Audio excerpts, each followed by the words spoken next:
Hi everyone! Welcome back to our channel. Sa video na ito, pag-uusapan natin ang DepEd Order number 55 Series 2013 o ang Implementing Rules and Regulation ng Anti-Bullying Act of 2013. Aalamin natin dito kung ano nga ba ang ibig sabihin ng bullying, ano ang responsibilities ng school, teachers, students at parents, at paano natin mapapanatiling safe at respectful ang ating school community. So, if you are a teacher, student, parent, or school personnel, this video is for you. So, tara na, let's start. Let's start with the definition of terms used in these implementing rules and regulations. So, letter A, Act. It refers to Republic Act number 10627 o ang Anti-Bullying Act of 2013. Ito ay isang batas na naglalayong protektahan ang mga mag-aaral laban sa pambubuli sa paaralan. Letter B, Bullying.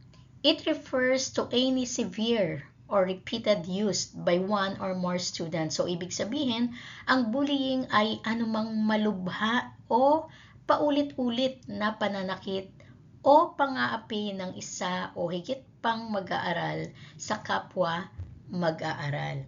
Maaari itong gawin sa pamamagitan ng pasalita or yung verbal, halimbawa yung panlalait, pagbabanta, pasulat, electronic or online, or yung tinatawag nating cyber bullying, physical na kilos o galaw. Ang bullying ay nagdudulot ng takot o pinsala sa katawan o damdamin ng biktima. Ito ay bullying kung ito ay nagdulot ng pagkasira ng kanyang ari-arian. Ang bullying din ay ang paglabag sa karapatan ng mag-aaral. Ang mga halimbawa ng bullying ay ang mga sumusunod. Number 1, any unwanted physical contact between the bully and the victim. So, ito yung tinatawag nating physical bullying. So, for example nito, yung pagsuntok, pagtulak, paghampas o pagsipa, pananampal, pangungurot o pangingiliti para lang mang-asar, headlock, mapanganib na prank, pang-aasar na nauuwi sa pananakit, pakikipag-away, paggamit ng anumang bagay bilang sandata. So, those are the examples of physical bullying. Number 2, any act that causes damage to a victim's psyche and or emotional well-being. Yung anumang kilos na nakakasira sa emosyon o pag-iisip ng biktima. Ito ay tumutukoy sa mga gawain na nagdudulot ng matinding lungkot, takot o stress sa isang mag-aaral. Number 3, any slanderous statement or accusations that cause the victim undue emotional distress. O, ito yung paninirang puri o masasakit na salita. Kasama rito yung pagmumura, pagtawag ng masasamang pangalan, pang-aasar, pangungutya sa itsura, pananamit o katawan ng isang tao o ng mag-aaral na nagdudulot ng emosyonal na sakit. Number 4, cyberbullying, or any bullying done through the use of technology or any electronic means. So, ang cyberbullying ay pambubuli gamit ng teknolohiya tulad ng text, email, chat, social media, online games, o iba pang mga online platforms para lang mangharas o manakot o manghiya ng isang tao. Number 5, any other form of bullying as may be provided in the school's child protection or anti-bullying policy. So, anumang uri or iba pang uri ng bullying na saklaw nito ang anumang uri ng pambubuli na nakasaad sa CPC o anti-bullying policy ng paaralan. The term bullying shall also include social bullying and gender-based bullying. Pag sinabi nating social bullying, ito ay ang sinasadyang paulit-ulit na pagtrato o pag-uugali na naglalayong saktan, ipahiya o maliitin ang isang mag-aaral o ang isang tao. Ang gender-based bullying naman, ito ay ang pang-aapi o diskriminasyon sa isang mag-aaral dahil sa kanyang kasarian, sexual orientation o gender identity. Next term is bully. Pag sinabing bully, ito ay tumutukoy sa mag-aaral na gumagawa o nagsasagawa ng bullying. Next, letter D, bullied or victim. So, ito yung tumutukoy sa mag-aaral na nakakaranas o nagiging biktima ng bullying o paghihiganti. Letter E, bystander. Ito naman ay tumutukoy sa sinumang nakakita o may alam sa isang insidente ng bullying o retaliation. So, ito yung tinatawag nating witness. Sa Section 5, Prohibited Acts, ipinagbabawal ang anumang uri ng bullying sa mga sumusunod na lugar. Unang-una, syempre, sa school grounds. Sa loob ng paaralan, tulad ng mga classrooms, sa canteen, or sa mga corridors. So, letter B, property immediately adjacent to school grounds. So, sa mga lugar na katabi o malapit sa paaralan, bawal ang bullying doon. Letter C, school-sponsored o school-related activities. Kahit pa ito ay ginaganap o ginagawa sa labas ng paaralan, ito ay ipinagbabawal. Letter D, school bus stops. So, bawal ang bullying sa mga hintuan ng mga school bus o school service. Letter E, school buses o iba pang sasakyan ng paaralan. So, kapag may service sa school, bawal din ang bullying doon. So, kahit saang lupalop ka, dapat hindi nang bubuli ang isang mag-aaral. Number 2, bullying through the use of technology or an electronic device or other forms of media owned, leased, or used by a school. So, sa number 2, mahigpit na ipinagbabawal ang pambubuli gamit ang students' GC, lalo na kapag ito ay ginawa ng teacher. Bawal na bawal mang-api o mambuli o mag-post ng mga pang-aasar sa GC na ginawa para sa klase or sa pag-aaral. Number 3, bullying at a location, activity, function, or program that is not school-related. So, ang pambubuli sa labas ng paaralan gamit ang personal cellphones or accounts ay mahigpit na ipinagbabawal. Number 4, retaliation against a person who reports bullying. Yung paghihiganti sa nagsumbong o witness o tumulong sa investigasyon ay ipinagbabawal. Prevention and intervention program to address bullying. So, all public and private schools shall adopt bullying prevention programs. So, ayon sa DepEd Order No. 55, Series 2013, lahat ng pampubliko at pribadong paaralan ay kailangang magkaroon ng mga programa upang maiwasan ang bullying. Ang mga programang ito ay dapat na para sa lahat ng mag-aaral. School-wide initiative centered on letter A, positive school climate and environment conducive to the attainment of learning objectives, the development of healthy relationships, and the understanding of and respect for individual differences. Letter B, periodic assessment and monitoring of the nature, extent, and perceptions of bullying behaviors and attitudes of students. So, dapat magkaroon ng positibo at ligtas na kapaligiran sa paaralan kung saan may paggalang, pagkakaunawaan at magandang samahan ang lahat. Dapat din na regular na suriin at bantayan ang mga insidente at pananaw ng mga mag-aaral tungkol sa bullying upang agad itong matugunan. Letter C, periodic review and enhancement of the students and personnel's manual or code of conduct in relation to bullying. Kailangan ang regular na pagre-review ng student handbook at code of conduct ng mga students at syempre ng mga teachers upang matiyak na malinaw ang mga alituntunin at kaukulang aksyon laban sa bullying. Letter D, conduct of activities for students, school personnel, and service providers on how to recognize and respond to bullying. Dapat na magsagawa ng mga seminar, orientation, at pagsasanay para sa mga students, teachers, school personnel, at service providers upang matutunan kung paano makikilala, maiiwasan, at maaksyonan ang mga insidente ng bullying. Letter E,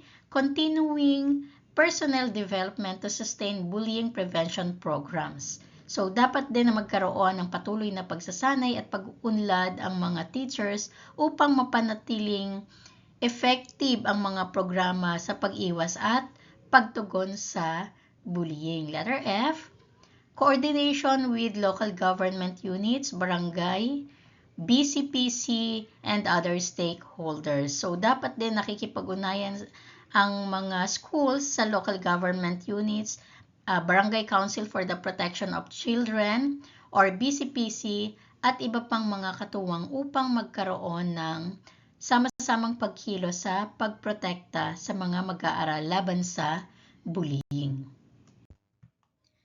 Classroom level initiatives o mga programang isinasagawa sa loob ng silid-aralan upang maiwasan ang bullying. So sa letter A, reinforcing school-wide rules pertaining to bullying. Dapat na pagtibayin ang mga patakaran ng paaralan laban sa bullying. Dapat ini-explain ito ng teachers upang malinaw na nauunawaan at nasusunod ng lahat ng mag-aaral ang mga rules and regulation. So letter B, building a positive sense of self and interpersonal relationships through the development of self-awareness and self-management, interpersonal skills and empathy, and responsible decision-making and problem-solving. So, paglinang ng mabuting pag-uugali at pakikitungo sa kapwa sa pamamagitan ng pagpapaunlad ng self-awareness, self-management, empathy, tamang pakikipagkapwa at responsableng pagdidesisyon at paglutas ng problems. Sa letter C, discussion of issues related to bullying and strategies for responding to and reporting of incidents of bullying. So, dapat magkaroon ng regular na talakayan tungkol sa bullying, kabilang ang mga paraan kung paano ito maiiwasan, matutugunan at maipapahayag o maire-report kapag may nangyaring insidente ng bullying. Letter D, teaching positive online behavior and safety and how to recognize and report cyberbullying. So, dapat dito itinuturo ng teachers ang tamang asal sa paggamit ng internet at social media, kabilang ang pagkilala at tamang pag-uulat ng cyberbullying. Letter E, providing an inclusive and caring learning environment for students.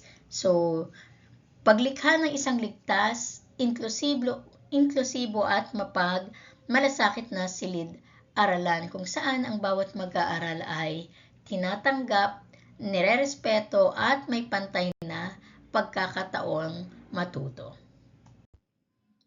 Involving parents in bullying prevention activities. So, mahalagang katuwang ang mga magulang sa pagpigil ng bullying. Kaya ang paaralan ay dapat na ipinapaliwanag ang anti-bullying policy sa mga magulang every PTA meetings, orientations at seminars upang malaman nila ang kanilang papel sa pag-iwas at pagtugon sa bullying. Dapat din na magbigay ng mga seminars o pagsasanay para sa mga parents upang matutunan nila kung paano ituro sa kanilang mga anak ang mabuting asal, paggalang sa kapwa, tamang pakikisalamuha at tamang pamamahala ng emosyon. Number 4, monitoring students who are vulnerable to committing aggressive acts or who are perpetrators of bullying. So, dapat na masubaybayan ang mga mag-aaral. Dapat ding maingat na bantayan ng paaralan ang mga mag-aaral na maaaring maging sangkot sa bullying, posibleng maging biktima ng bullying o nagpapakita ng agresibong pag-uugali. Next, intervention programs. So, there shall be intervention programs to promote the continuity of comprehensive anti-bullying policies. So, bukod sa mga programa para maiwasan ang bullying, ang paaralan ay dapat ding magkaroon ng intervention programs. Ito ay ang mga hakbang at gawain na naglalayong tulungan ang mga mag-aaral na sangkot sa bullying at maiwasan ang pag-ulit ng mga insidente. Ang mga intervention programs ay nakatuon sa mga sumusunod. Letter A, issues that influence the student to commit bullying. So, yung pagtukoy at pagtugon sa mga dahilan kung bakit ang isang mag-aaral ay naging bully, tulad ng mga problema sa tahanan, emosyon o pakikisalamuha. Letter B, factors that make a student a target of bullying.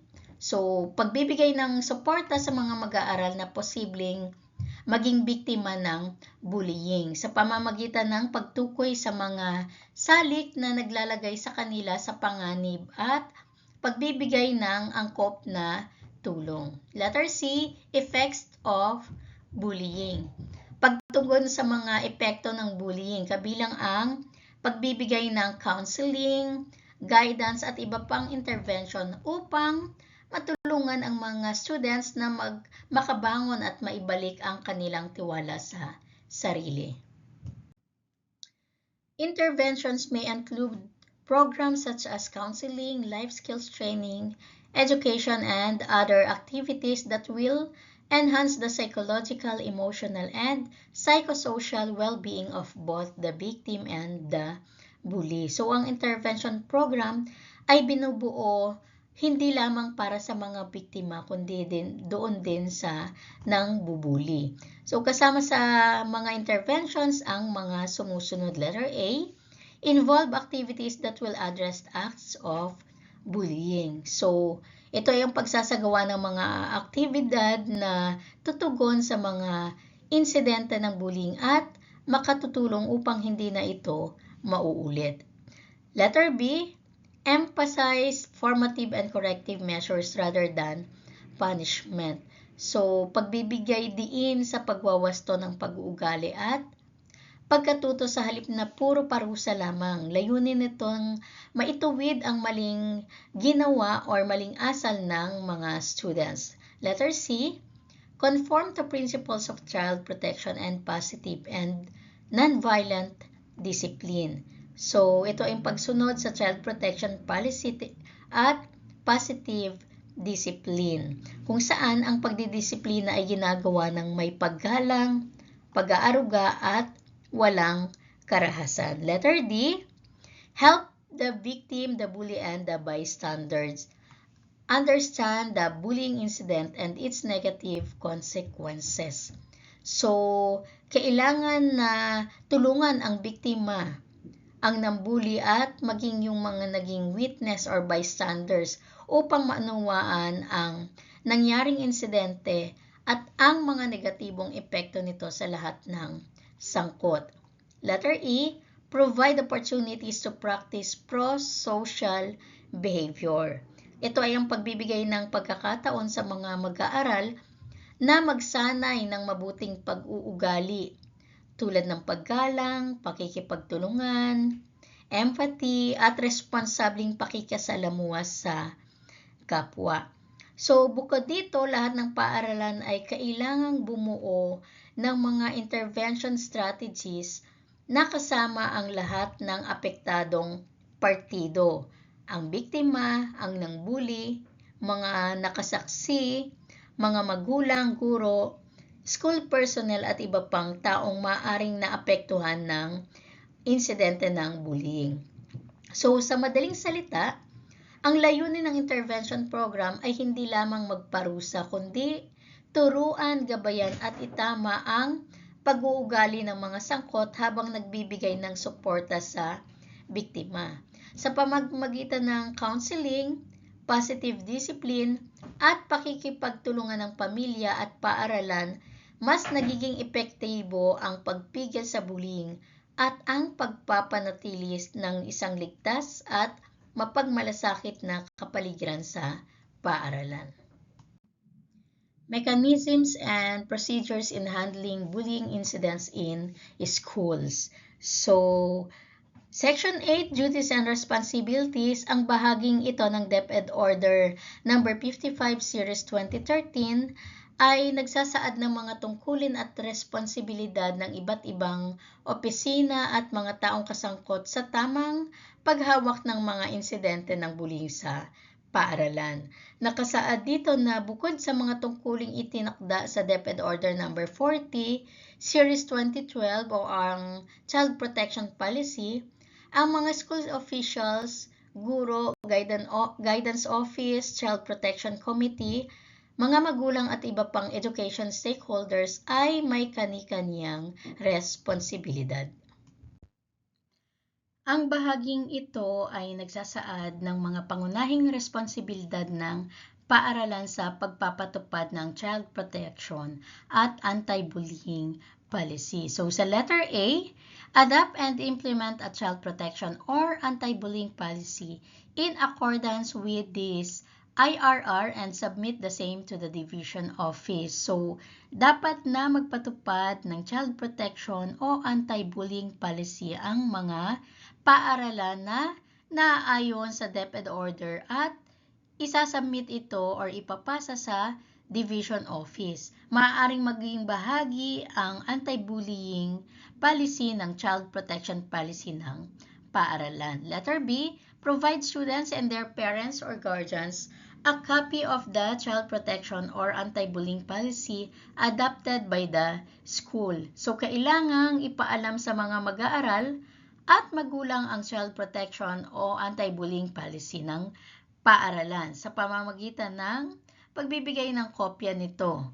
Dapat din itong isama sa student handbook o employee handbook at pwede rin na ipaskill sa mga nakikitang lugar sa paaralan. At kung merong website ang school, pwede ding i-post dito.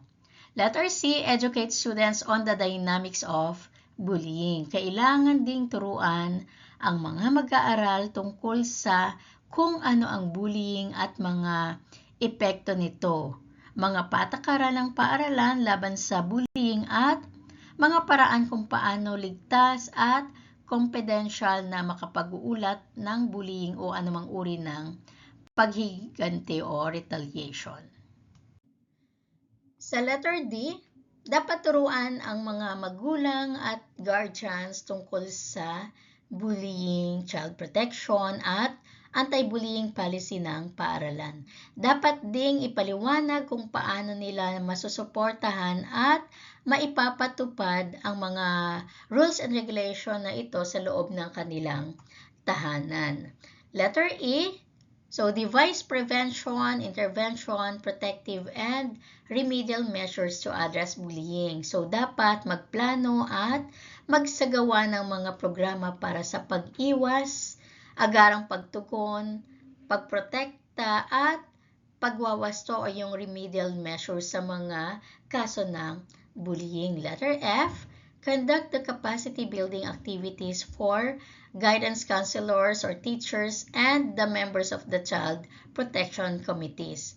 Dapat na magbigay ng pagsasanay o capacity building sa guidance counselors or guidance advocates, mga teachers at mga members ng CPC upang maging handa sila sa tamang paghawak ng mga insidente ng bullying. Letter G, ensure effective implementation of the anti-bullying policy and monitor compliance therewith. Dapat siguraduhin ng paaralan ang maayos na maipatupad ang anti-bullying policy at regular na subaybayan kung ito ba ay nasusunod ng lahat sa paaralan. So letter H, ensure the safety of the victim of bullying, the bully and the bystander, and determine the student's needs for protection. Sa letter H, dapat natiyakin ang kaligtasan ng biktima, ng nambuli at ng mga witnesses, habang tinutukoy ang kanilang mga pangangailangan sa proteksyon at suporta. Sa letter I, siguraduhin na poprotektahan ang karapatan ng biktima, ng nangbuli at ng mga nakasaksi or yung mga witnesses or yung bystanders habang isinasagawa ang investigation. Ang lahat ay dapat na tratuhin ng patas at may paggalang. Letter J, accomplish the intake sheet. O may intake sheet prescribed in Annex B. So, dapat kumpletuhin ang mga kinakailangang documents tulad ng intake sheet sa tuwing may inire-report na incident ng bullying. Dapat din i-record ang lahat ng mga hakbang na ginawa at i-submit ang mga kinakailangang ulat sa division office ayon sa itinakdang proseso ng DepEd. Letter K, maintain a public record or statistic of incidents of bullying and retaliation. So, panatilihin ang maayos na records ng lahat ng kaso ng bullying at yung paghihiganti sa nag-report o tumistigo upang magamit sa monitoring at pagpapabuti ng mga programa laban sa bullying. Letter L, makipag-ugnayan sa mga kaukulang tanggapan at ahensya tulad ng Guidance Office, Barangay, DSWD, PNP o iba pang institution upang makapagbigay ng angkop na tulong at intervention kapag kinakailangan. So, at the end, ang punong guro or school principal o sino mang may katumbas na katungkulin ang pangunahing responsable sa pagpapatupad, pangangasiwa at pagsubaybay ng Child Protection Policy at Anti-Bullying Policy ng paaralan. So sa procedure naman, consistent with sections 3 and 4 of the Act, all public and private kindergarten, elementary and secondary schools shall adopt procedures that include immediate responses or yung tinatawag nating agarang tugon or agarang aksyon. So, number 1, the victim or anyone who witnesses or has personal knowledge of a bullying incident or retaliation shall immediately call the attention of any school personnel. So, ang biktima or yung mga witness o sino mang may alam tungkol sa bullying o paghihiganti ay dapat agad ipaalam sa sino mang kawani ng paaralan. Dito sa number 2, kapag naabisuhan ang school personnel or teacher or kung sino man nakakawani ng paaralan, kailangan nilang agad na kumilos. So, unang-una dapat mapatigil kaagad ang bullying o paghihiganti. Dapat din na paghiwalayin ang mga estudyanteng sangkot. It's either the bully and the victim. So, dapat din na ilayo ang biktima o ang nambuli sa lugar ng insidente kung kinakailangan. Dapat din tiyakin ng school personnel na ang kaligtasan ng biktima sa pamamagitan ng pag-alam at pagtugon sa agarang pangangailangan ng biktima, pagbibigay ng medical na atensyon kung kinakailangan at pagkuha ng medical certificate kung may physical na pinsala. And dapat dalhin ang nambuli sa guidance office o sa itinalagang school personnel para sa tamang paghawak ng kaso. Sa disciplinary measures, ito yung mga hakbang sa disiplina. Lahat ng pampubliko at pribadong paaralan ay dapat may mga patakaran at kaukulang parusa laban sa mga nambuli o gumanti sa nagsumbong. Ang parusa ay ibabatay sa uri, bigat, tindi ng insidente at iba pang kaugnay na pangyayari. Ang punong guro or school head ang may kapangyarihang magpataw ng makatarungan at naaangkop na disiplina sa estudyanteng nambuli ayon sa bigat ng kanyang nagawang paglabag. Sa number 2, ito ay ang mga maaaring ipataw na parusa sa nambuli. Depende sa bigat ng nagawang kasalanan ng mag-aaral. So, maaaring written reprimand. Ito ay maaaring magsulat ng kasunduan na hindi na mauulit ang ginawang pambubuli. Pwede rin community service. Ito ay ang paglilinis o paglilingkod sa community or komunidad o sa loob mismo ng paaralan. Maaari din na suspension, ito ay ang pansamantalang hindi papasukin sa paaralan ang nambuli. Exclusion, ibig sabihin hindi natatanggapin sa paaralan. Kapag expulsion naman, ito ay ang tuluyang pagpapatalsik kaagad sa paaralan ng nambuli. Sa number 3, intervention program para sa bully. So, bukod sa parusa, ang mga mag-aaral na ng bully ay kailangang sumailalim sa intervention program ng pinangangasiwaan ng CPC or Child Protection Committee ng paaralan upang matulungan mabago ang pag-uugali ng nambuli. Hinihikayat din ang mga magulang na makilahok sa programang ito upang masuportahan ang kanilang anak. So, sa due process o tamang proseso bago mapatawan ng parusa ang mga mag-aaral na inirereklamo dahil sa bullying, kailangang sundin ang mga sumusunod na proseso. So, una, the student and the parents or guardian shall be informed of the complaint in writing. So, yung mga students at saka yung kanyang parents or guardian ay dapat na makatanggap ng nakasulat na reklamo. So, ipapatawag sila, bibigyan sila ng call slip. Next, the student shall be given the opportunity to answer the complaint in writing. Dapat bigyan ang mag-aaral ng pagkakataong mag-submit din ng nakasulat na paliwanag o sagot sa reklamo kasama ang tulong ng kanyang magulang o guardian. So, sa letter C, the decision of the school head shall be in writing, stating the facts and the reasons for the decision. So, ang desisyon ng school head ay dapat nakasulat at malinaw na nakasaad ang katotohanan at dahilan ng kanyang naging pasya. Sa letter D, the decision of the school head may be appealed to the division office as provided in existing rules of the department.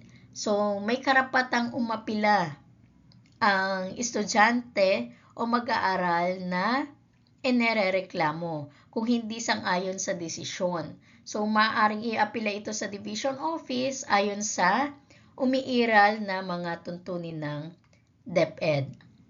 So, ang due process ay nagsisiguro na ang bawat reklamo sa bullying ay dinidinig ng makatarungan, may pagkakataong makapagpaliwanag ang inirereklamo, at ang lahat ng desisyon ay ginagawa ayon sa tamang proseso.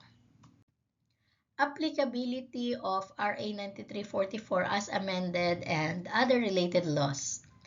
So, kung ang insidente ng bullying o paghihiganti o retaliation ay nagdulot ng malubhang pinsala o pagkamatay, ang kaso ay hawakan ayon sa RA 9344 o Juvenile Justice and Welfare Act at iba pang naangkop na batas.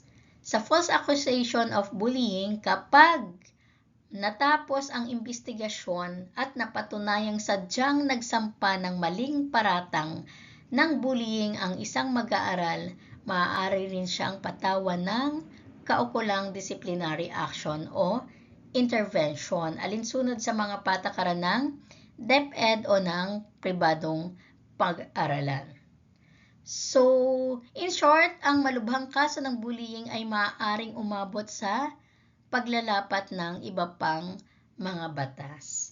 At ang sadyang pagbibintang ng maling kaso ng bullying ay may kaukulang pananagutan at kaparusahan din.